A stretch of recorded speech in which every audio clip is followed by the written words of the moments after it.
जय श्री गणेश दोस्तों। हमारी आज की कहानी का नाम है हुक्म। कहानी अच्छी लगे तो प्लीज चैनल को सब्सक्राइब कर लीजिएगा। अब शुरू करते हैं कहानी। सुलेखा काकी, आप मसाला और चटनी पीस देंगी? चारू ने मेट से पूछा तो उसने इनकार कर दिया। नहीं बहू रानी, तुम्हारी सासू जी को पता चला कि मैंने तुम्हारी मदद की है तो वो बवाल कर देंगी। कौन ठिकाना मेरी पगार ही काट ले। ना बहू रानी, मुझे माफ करो। सुलेखा ने हाथ जोड़ लिए। अरे ना काकी, आपको हाथ जोड़ने की जरूरत नहीं है। हम समझते हैं आपकी मजबूरी। आप जाइए, हम धीरे धीरे कर लेंगे। चारू ने काकी का हाथ पकड़ लिया। अब आप सोच रहे होंगे कि यह चारू भी अजीब है, मसाला ही तो पीसना है, खुद पीस ले, मेड को क्यों कह रही है। तो इसका जवाब है कि मसाला मिक्सी में नहीं, सिलबट्टे पर पीसना है, और साथ ही हरी मिर्च और धनिया की तीखी चटनी। अब आप समझ ही गए होंगे कि चारू क्यों मसाला और चटनी मेड से पीसने के लिए कह रही थी। चारू को भी अच्छे से आता है मसाला और चटनी पीसना, लेकिन इस समय चारू 5 महीने की प्रेग्नेंट है और बड़े पेट के साथ नीचे बैठकर सिलबट्टा इस्तेमाल करना कितना मुश्किल होता है।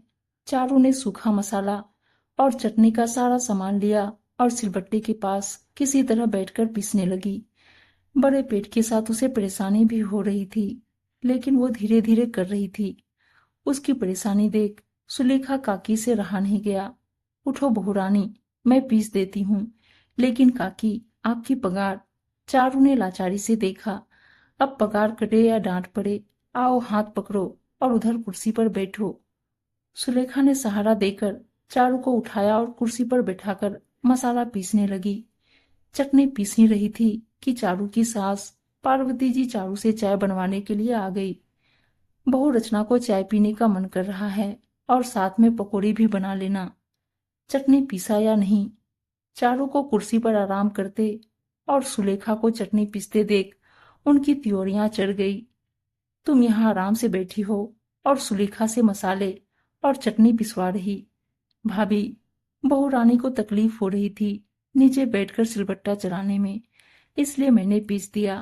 आप बहू रानी को मत डांटो।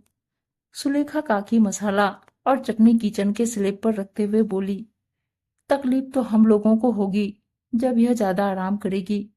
सिलबट्टा इसीलिए इस्तेमाल करने को कहती हूँ कि पेट पर दबाव पड़ेगा तो बच्चा नीचे आएगा, वरना बच्चा ऑपरेशन से ही होगा और उसका खर्चा क्या इसके मायके वाले उठाएंगे। पार्वती जी मुंह बनाते हुए बोली, भाभी, छोटा मुंह बड़ी बात।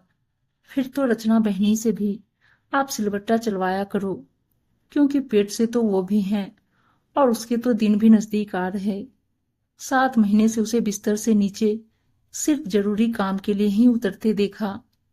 अगर उसका ऑपरेशन से बच्चा हुआ तो खर्चा आप उठाएंगे या फिर उसके ससुराल वाले।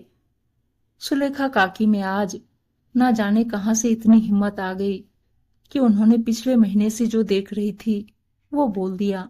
सुलेखा, बहुत ज्यादा बोल गई हो। बहू रानी की हितैषी बनने की जरूरत नहीं, हम लोग हैं अभी। पार्वती जी गुस्से से बोली, हितैषी? देख रही हूं अच्छे से, बहू और बेटी दोनों का किस तरह ख्याल रखा जाता है, मुझे भी दिखता है। साहेब और भैया यहाँ रहते नहीं हैं, इसलिए आप बहू पर अपनी हुक्मदारी चला रही हो। वो लोग होते तो शायद अब तक। सुलेखा काकी बोलते बोलते रुक गई, क्योंकि सामने अशोक जी खड़े थे। सुलेखा उन्हें नमस्ते करके चली गई। पार्वती, यह मैं क्या सुन रहा हूँ? तुम बहू से इस अवस्था में भी सिलबट्टे पर मसाला पिसवा रही। सुलेखा और पार्वती की तेज आवाज सुनकर अशोक जी सीधे वहीं आ गए। अरे आप कब आए? आइए आप कमरे में चलिए, मैं बहू से कहकर चाय पकौड़ी बनवाती हूँ। पार्वती जी पति को सामने देख सकपका गई और बात को टालने की गरज से उन्हें कमरे में चलने को कहा और इशारे से चारू से कहा कि चाय और पकौड़ी जल्दी से बनाए। कमरे में पहुंचकर अशोक जी एक तरफ अपना बैग रखते हुए बोले, तुमने मेरी बात का जवाब नहीं दिया। अजी, आप परेशान ना हो, सुलेखा कुछ भी बोलती है, आप पानी पियो। पार्वती जी ने पानी का गिलास आगे बढ़ा दिया।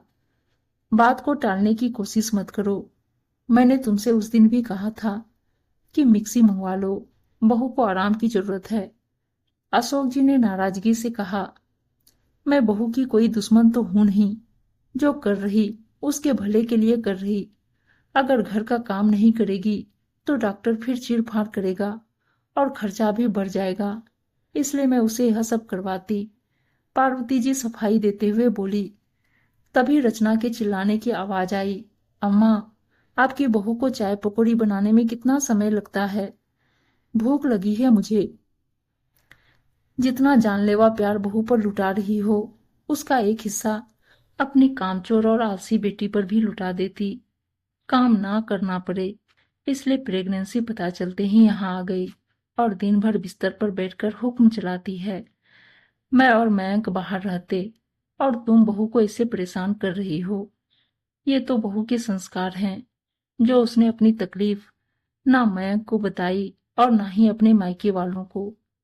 उस सुलेखा को भी बहू की तकलीफ दिखी, लेकिन तुम्हें नहीं। अशोक जी की बातें सुन पार्वती जी की बोलती बंद हो गई।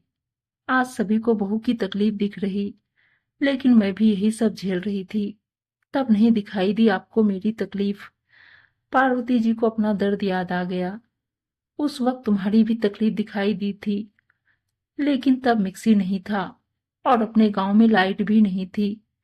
लेकिन फिर भी मैंने तुम्हारी मदद के लिए विमला काकी को रखा था, जो ऊपर के सभी काम करती थी और तुम सिर्फ खाना बनाती थी। समय के साथ बहुत कुछ बदल गया। मिक्सी आ गई और अब अपने गांव में लाइट भी आ गई है। तुम्हारे आसपास बहुत कुछ बदल गया, लेकिन तुम अभी भी वहीं अटकी हो कि मैंने सहा तो मेरी बहू भी सहेगी। अशोक जी ने पार्वती जी को उनकी गलती बताई। सही कहा आपने। पता नहीं क्यों मैं अपनी सास की तरह खड़ूस सास बन गई। इस सोच से बाहर ही नहीं निकल पाई कि बहू को अपनी तरह तकलीफ नहीं सहने दूंगी। चलिए जल्दी से चाय नाश्ता कर लीजिए, फिर अभी चलकर मिक्सी ले आते हैं। पार्वती जी ने अपनी गलती को सुधारने का फैसला कर लिया। उम्मीद है दोस्तों कहानी अच्छी लगी होगी, और अच्छी अच्छी कहानियां सुनने के लिए चैनल को सब्सक्राइब और वीडियो को लाइक शेयर जरूर कर दीजिएगा। धन्यवाद दोस्तों।